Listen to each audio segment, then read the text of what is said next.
ಯಾರಪ್ಪ ಅಂದರೆ ಸಾಮೂಹಿಕ ನೇತೃತ್ವ ಇದರಲ್ಲೇ ಪ್ರಭಾಕರ್ ಕೋರೆ ಅವರು ನೇತೃತ್ವ ವಹಿಸ್ತಾ ಇದ್ದಾರೆ, ಮುಖಂಡರಿದ್ದಾರೆ. ಮಾಜಿ ಸಂಸದ ಅಣ್ಣಾ ಸಾಹೇಬ್ ಜಲ್ಲೆ ಅವರಿದ್ದಾರೆ.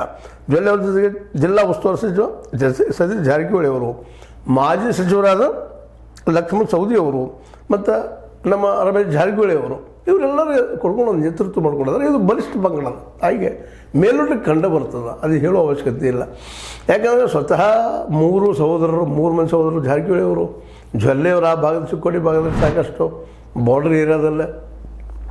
ಅದೇ ಕಾಲಕ್ಕೆ ನಮ್ಮ ಕೋರೆ ಅವರು, ಇವರು ರಾಜಕೀಯದಲ್ಲಿ ಗೆಲ್ಲದೇ ಹೋಗಿರ್ಬೋದು, ಯಾವುದೇ ನೇರ ಜನರ ಜೊತೆಗೆ ಎಲೆಕ್ಷನ್ದಲ್ಲಿ ಗೆಲ್ಲದೇ ಹೋಗಿರ್ಬೋದು. ಆದರೂ ರಾಜಕೀಯ ಹೇಳ್ಕೊಂಡು ಎರಡೂ ಪಕ್ಷಗಳಲ್ಲೇ ಇಟ್ಕೊಂಡಂಥವ್ರು BJP ಮತ್ತು ಕಾಂಗ್ರೆಸ್ನಲ್ಲೇ. ಯಾಕಂತಂದ್ರೆ ಅವ್ರ ದೊಡ್ಡ ಬಿಸ್ನೆಸ್ ಕೈಯಲ್ಲಿ ನಡಿಬೇಕಾಗಿದ್ದಪ್ಪ ಅಂದರೆ ಇವೆಲ್ಲ ಸಹಾಯ ಬೇಕಾಗ್ತದೆ, ಎರಡೂ ಪಕ್ಷದ ಜೊತೆ ಮಿತ್ರತ್ವದ.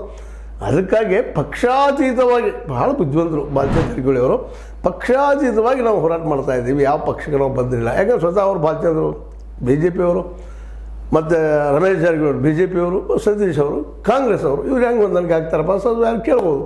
ಅದಕ್ಕಾಗಿ ಅದನ್ನು ತೆಗೆದು ಹಾಕಿಬಿಟ್ಟಿದ್ದಾರೆ. ಇಲ್ಲಿ ನಮಗೆ ಅಧಿಕಾರ ಮುಖ್ಯಪ್ಪ, ನಾವು ಹಿಡಿಬೇಕಾಗಿದೆ, ನಾವು ಇಷ್ಟು ಜನ ಒಂದಾಗಿದ್ದೀವಿ, ಇವರೆಲ್ಲರ ನೇತೃತ್ವದಲ್ಲಿ ನಡೀತಾ ಇದೆ ಅಂತ ಅಂದಾಗ ಸಹಜವಾಗಿ ಕತ್ತಿಯ ಬಲ ಕುಗ್ಗದ ಈ ಭಾಗದಲ್ಲಿ ಅಂತೇಳಿ ಹೇಗಾದ್ರು ಅನಿಸ್ತದ. ಅದಕ್ಕಾಗಿ ಇವತ್ತು ನಿಖಿಲ್ ಕತ್ತಿ ಆಗಿರ್ಬೋದು, ರಮೇಶ್ ಕತ್ತಿ ಆಗಿರ್ಬೋದು, ಅವ್ರದ್ದೇ ಆದಂಥ ಈಗಾಗಲೇ ಚುನಾವಣಾ ಪ್ರಚಾರವನ್ನು ಸ್ಟಾರ್ಟ್ ಮಾಡಿದ್ದಾರೆ ಅನ್ನೋದು ಸ್ಪಷ್ಟವಾಗಿ ಕಂಡು ಬರ್ತಾ ಇದೆ. ಎಲ್ಲ ಕಡೆ ತಿರುಗ್ತಾ ಇದ್ದಾರೆ, ಅವರು ಭೇಟಿ ಆಗ್ತಾ ಇದ್ದಾರೆ.